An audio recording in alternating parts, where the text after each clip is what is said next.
Hello दोस्तों, कैसे हो आप सब। स्वागत है आपका A1 डर वाली कहानियाँ यूट्यूब चैनल में। तो आज फिर मैं आपके लिए एक और डर से भरी हुई अनोखी और डरावनी कहानी लेकर आया हूँ। तो चलिए शुरू करते हैं।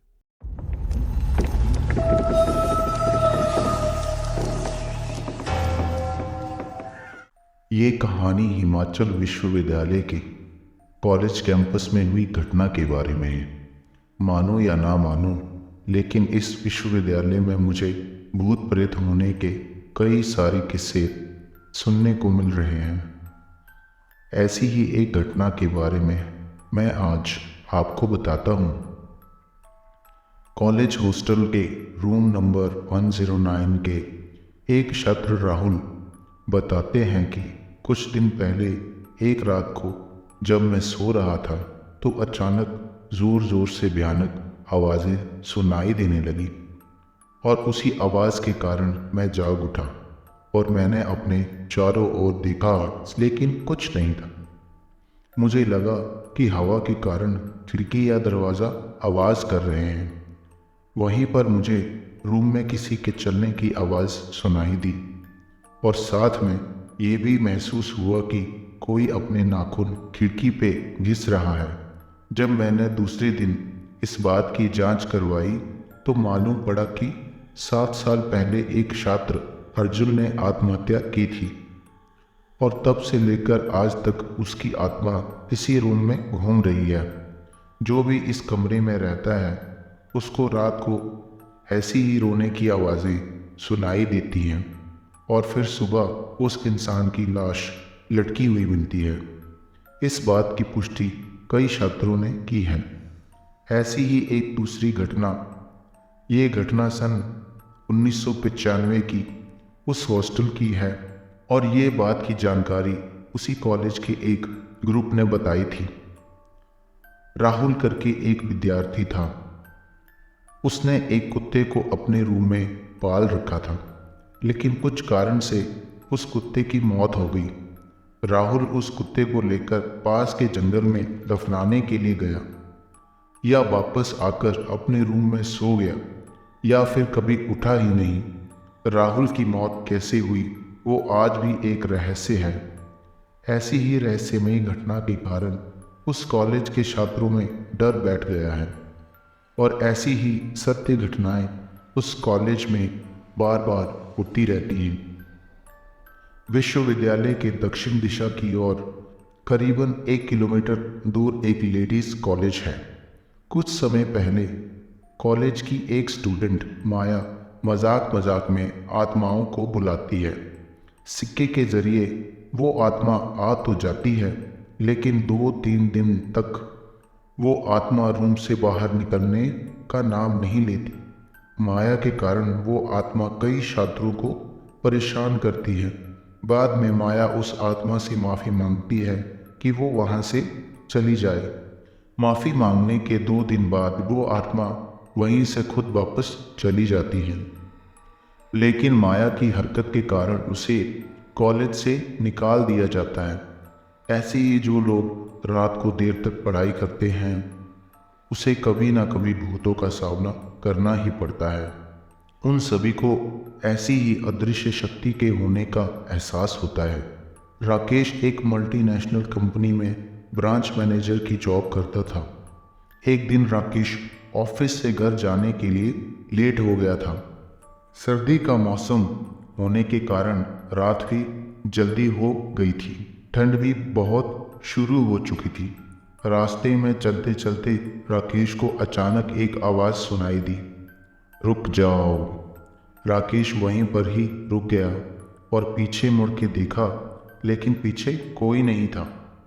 फिर वह वही आवाज़ सुनाई दी, सामने देखो। जैसे ही राकेश ने सामने देखा तो उसे ज़मीन पर कुछ चमकती हुई चीज़ दिखाई दी। राकेश दौड़ के उस चीज़ के पास गया और देखा तो ये कोई साधारण चीज़ नहीं थी, बल्कि एक चमकता हुआ हीरा था।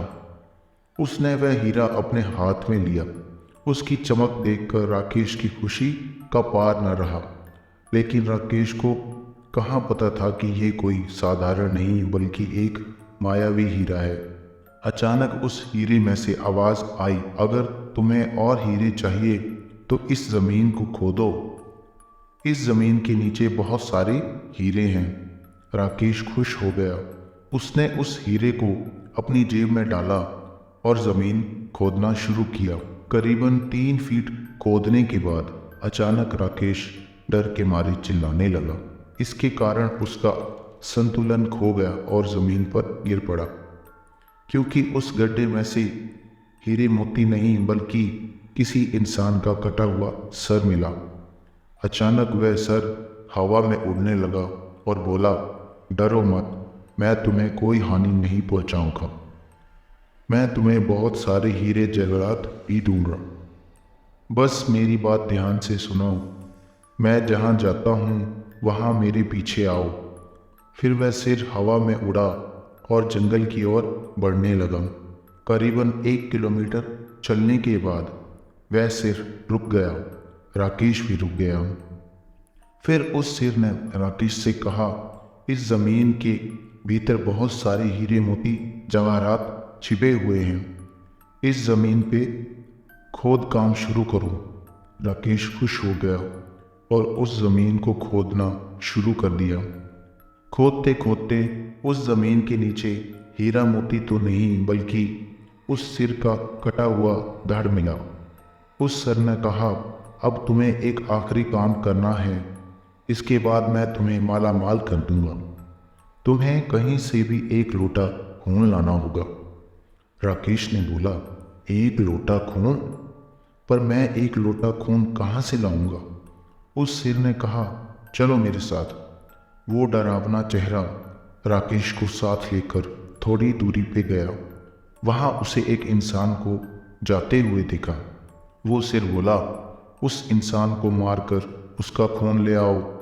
राकेश डर गया और बोला, नहीं नहीं, ये मुझसे नहीं होगा, मैं ये नहीं कर सकता।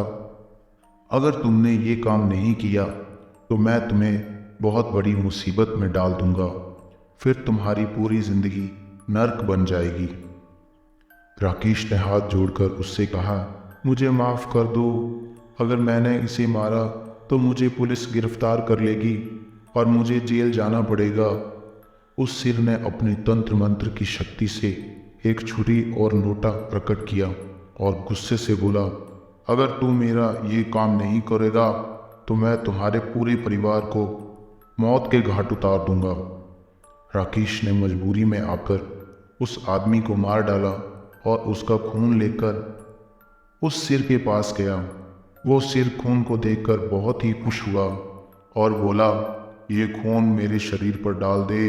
उस सिर के कहने पर राकेश ने खून को उसके शरीर पर डाल दिया। फिर कुछ ही देर में वो कटा हुआ सिर शरीर से जुड़ गया। ये सब देखकर राकेश की हालत अब खराब होने लगी। वो उस भूत को देखकर काफ़ी डर गया था। जैसे ही वो भूत जिंदा हुआ तो जोर जोर से हंसने लगा और डरावनी आवाज में बोला, तुमने बहुत बड़ी गलती कर दी। तुमने मुझे फिर से जिंदा कर दिया। अब मैं सिर्फ तुम्हें ही नहीं बल्कि इस पूरे शहर को मौत के घाट उतार दूंगा। डर के मारे राकेश के मुंह से आवाज भी नहीं निकल रही थी। वो अपनी जान बचाने के लिए वहां से दौड़ा, लेकिन उस भूत ने छलांग लगाकर राकेश को जमीन पे गिरा दिया और बोला, मुझे बहुत भूख लगी है, अब मैं तुम्हारा मांस खाऊंगा। जैसे ही उस भूत ने मांस खाने के लिए आगे बढ़ा कि तुरंत ही उसका सिर धड़ से अलग हो गया। राकेश समझ नहीं पाया कि आखिर ये चमत्कार हुआ कैसे। जब राकेश ने पीछे मुड़कर देखा तो वह अघोरी बाबा खड़े थे। उस अघोरी बाबा ने कहा, जब तुम उस आदमी को मारकर उसका खून ले जा रहे थे तभी मैंने देख लिया था और समझ गया था कि कुछ तो बुरा होने वाला है। इसीलिए मैं तुम्हारे पीछे पीछे यहाँ तक चला आया और मैंने अपनी मंत्र की शक्ति से उस भूत को फिर से मार दिया। अब तुम निश्चिंत होकर अपने घर जाओ, अब तुम पर कोई खतरा नहीं है। आज भी राकेश उस बात को याद करता है तो उसकी रूह तक कांपने लगती है। अब चलते हैं अगली कहानी की ओर। प्रेत आत्मा से रूबरू होने डरावनी कहानी। आत्मा भटकती क्यों है? जब तक कोई भी इंसान शरीर के साथ जीवित होता है तो उसकी कुछ इच्छाएं होती हैं और अपने जीते जी वह उन इच्छाओं को पूरा करना चाहता है। और जब कोई इंसान उन इच्छाओं को पूरा किए बिना मरता है तो उसे अकाल मृत्यु भी कहते हैं, मतलब समय से पहले मौत। ये मौत बहुत ही दर्दनाक होती है और कहते हैं कि जिसकी अकाल मृत्यु हुई हो उसकी आत्मा उसका समय पूरा होने तक इसी संसार में भटकती रहती है और इस समय में वह आत्मा कभी कभी अपनी इच्छा पूर्ति के लिए किसी और मानव शरीर का सहारा लेने का प्रयास भी कर सकती है। आत्मा को लेकर अधिकतर लोगों के पास सिर्फ तर्क होते हैं जिनसे वे लोग आत्मा के होने का या ना होने का दावा करते हैं। पर इस दुनिया में बहुत से लोग ऐसे भी हैं जो एक आत्मा से रूबरू हो चुके हैं। ये कहानी ऐसी ही एक घटना पर आधारित है। बहुत समय पहले की बात है। विशाल दिल्ली में रहता है और एक कॉल सेंटर में टीम लीडर के तौर पे काम करता है। उसने अपने गांव हिमाचल प्रदेश में गए हुए लगभग 3 साल हो गए थे, इसलिए दिवाली की छुट्टियां लेकर अपने गांव गया था। गांव में वो अपने दादाजी के साथ रहता था। विशाल का मोहल्ला बहुत ही पिछड़ा हुआ था। वहाँ पर बिजली के खंभे तो थे पर बिजली बहुत कम आती थी। उसे बचपन से ही छत पर मच्छरदानी लगाकर सोने की आदत है, जो बड़े होने के बाद भी नहीं छूटी। उस रात भी वह छत पर अकेले ही सोया था। रात को उसकी नींद किसी अजीब सी आवाज़ से खुली, जो उसे घर से थोड़ी दूर घनी झाड़ियों वाली बस्ती से आती हुई महसूस हुई। वह मच्छरदानी खोल के बाहर निकला और छत की रेलिंग के पास जाकर आसपास नज़र घुमाई तो उसे पीपल के पेड़ के गोल गोल चक्कर लगाता हुआ एक साया नजर आया। उसने सोचा कि होगा कोई परेशान आदमी जो रात में घर के बाहर टहल रहा होगा। हमेशा की तरह बिजली नहीं थी, इसलिए चांद से आने वाली टिमटिमाती रोशनी में विशाल को दूर से कुछ ठीक देख नहीं पाया। उसने तो सिर्फ देखने वाली आकृति के सहारे अंदाज़ा लगाया था। अपने मन में उठने वाले डर को खामोश करके विशाल अपनी मच्छरदानी में जाकर सो गया। पर कुछ ही मिनटों में उसकी नींद फिर से उसी अजीब आवाज़ से खुली, पर इस बार वह आवाज़ दूर से नहीं कहीं नज़दीक से आ रही थी। विशाल फिर से उठा और छत की रेलिंग के पास गया तो उसने घर के आंगन में जो नज़ारा देखा, उसे देखने के बाद विशाल के बदन में दौड़ रहा खून मानो बहरस बन गया। उनके कान ठंडे होकर सुन्न हो गए, क्योंकि वहाँ एक 7 फुट लंबा डरावना खूनी साया खड़ा था जो छत पर आने वाली सीढ़ियों की तरफ देख रहा था। उसे देखकर विशाल नीचे बैठ गया, पर कुछ ही पलों में वह साया बाहर से ऊपर आने वाली छत के दरवाजे में खड़ा था। विशाल उसके आर पार देख सकता था। वह साया धीरे धीरे विशाल की तरफ बढ़ रहा था। विशाल ने जरा सा भी समय ना गवाते हुए हनुमान जी का जाप करना शुरू कर दिया। हनुमान जी का नाम लेते ही वह खूनी साया कुछ ही पलों में हवा में अंतर्ध्यान हो गया। वह क्या था, वहाँ किस प्रकार के इरादे से आया था, कुछ भी पता नहीं। पर विशाल के कहने अनुसार उस खूनी साये को कोई चेहरा नहीं था। वह एक अजीब आकार जिसके आर पार देखा जा सके ऐसा कुछ था। सुबह जब विशाल सोया हुआ उठा तो उसने सबसे पहले रात की इस घटना का जिक्र अपने दादाजी से किया कि जैसे वो 7 फीट लंबा खूनी साया घर के आंगन में आ गया था और मुझे ऊपर देखकर मारने आ रहा था, पर मैंने हनुमान चालीसा सुनाकर उसको भगा दिया।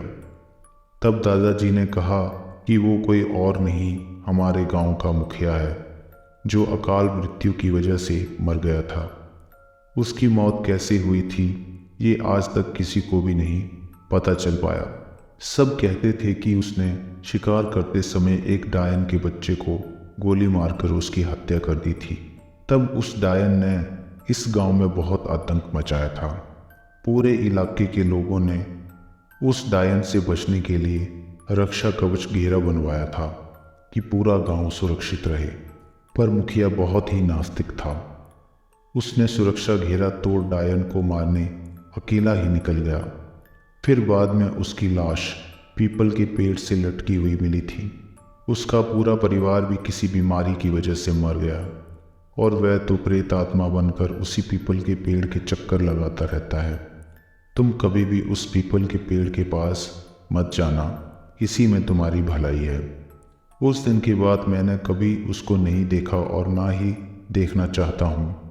फिर विशाल दिल्ली वापस आ गया जॉब पर और फिर कभी भी गांव नहीं गया। अब चलते हैं अगली कहानी की ओर। बहुत दिन पहले की बात है। मैं एक कंपनी में काम करता था। एक दिन मेरा दोस्त संजू अचानक काम पर न आने से मुझे डबल शिफ्ट करनी पड़ी थी। इस वजह से मुझे 2 बजे रात को घर लौटना पड़ा। मैं काम पर आने जाने के लिए साइकिल का इस्तेमाल करता था। मुझे हर रोज घर जाने के लिए एक छोटा सा जंगल पार करना पड़ता था। उस रात आसमान में चमकते पूर्णिमा के चांद की रोशनी में आसपास की चीज़ें ठीक ठाक दिख रही थी। जब मैं जंगल के रास्ते से होकर घर जा रहा था, तभी मैंने पेड़ के नीचे बैठे हुए बूढ़े आदमी को देखा। मुझ पर नज़र पड़ते ही वह मुझे अपने पास बुलाने लगा। मैंने उसके पास जाकर साइकिल को ब्रेक लगाया। वह मुझे बोला, बेटा तुम मुझे गांव में छोड़ दोगे तो तुम्हारे बड़े उपकार होंगे। मैंने पूछा, चाचा आप इतनी रात गए इस सुनसान जंगल में क्या कर रहे हो? वह बोले, मैं यहाँ पर नया आया हूँ, गांव में जाना चाहता हूँ, परंतु रास्ता भटकने की वजह से कुछ समझ में नहीं आ रहा है।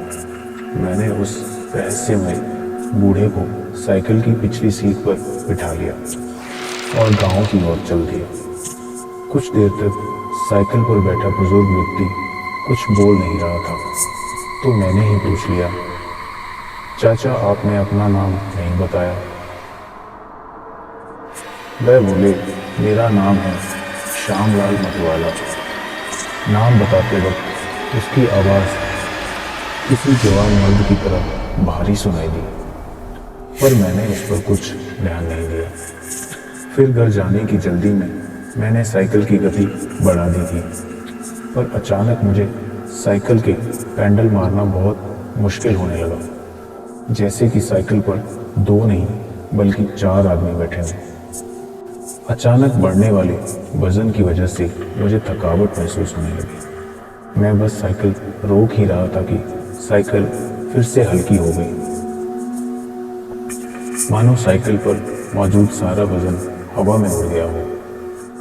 अचानक इतना हल्का महसूस हो रहा था, इसलिए मैंने एक नज़र पीछे मुड़कर चाचा को देखा तो मैं चौंक गया, क्योंकि चाचा साइकिल पर नहीं थे।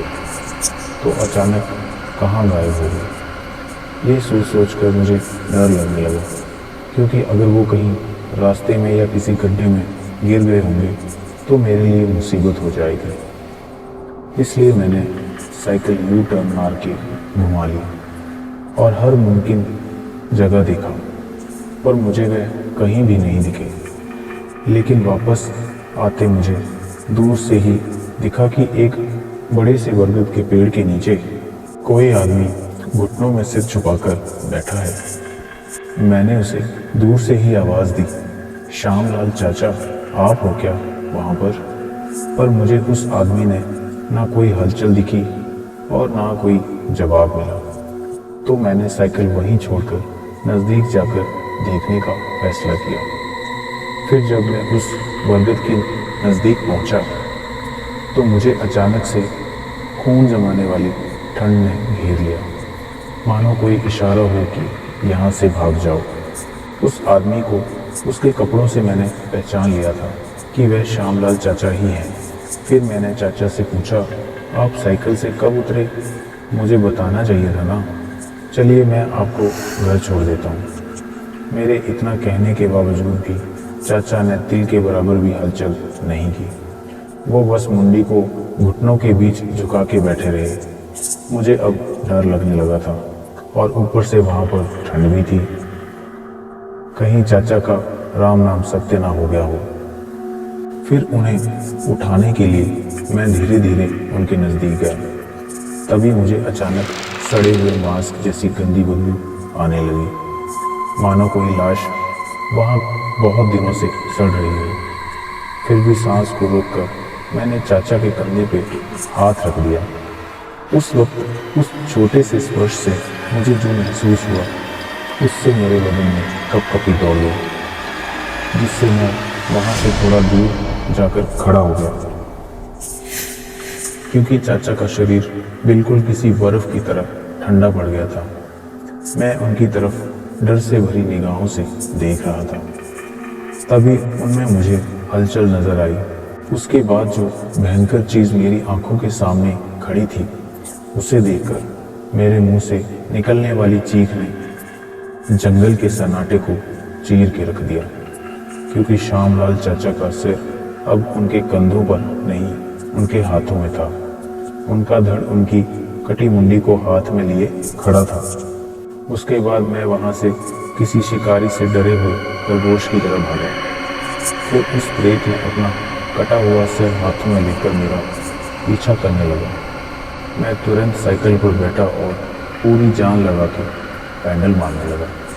थोड़ी दूर साइकिल चलाने के बाद वह प्रेत भी नज़दीक आ रहा था, लेकिन वह रात मानो शैतान की थी, इसलिए ऐन मौके पर ही मेरी साइकिल की चेन उतर गई। अब बस मेरी शामत आने ही वाली थी। मैंने साइकिल और साइकिल पे लटकाया हुआ मेरा टिफिन वहीं छोड़ दिया और अपने प्राण एक मुट्ठी में समेटकर गांव की ओर तेजी से भागा। और जब मैंने गांव के मुख्य प्रवेश द्वार के अंदर कदम रखा और एक नज़र पीछे देखा, तो उस शैतानी प्रेत ने मेरा पीछा करना बंद कर दिया था। वह अचानक बरगद का प्रेत मुझे देखता ही रहा, क्योंकि गांव के प्रवेश द्वार के सामने हनुमान जी का मंदिर था और प्रेत में इतनी ताकत नहीं थी कि वो वहां कदम रख सके। तो ये थी आज की कहानी। अगर आपको ये वीडियो अच्छी लगी हो तो हमारे चैनल A1 डर वाली कहानियाँ को सब्सक्राइब करना बिल्कुल मत भूलना और दोस्तों के साथ शेयर ज़रूर करें। मिलते हैं अगली एक और डर से भरी हुई कहानी के साथ। तब तक के लिए जय महाकाल।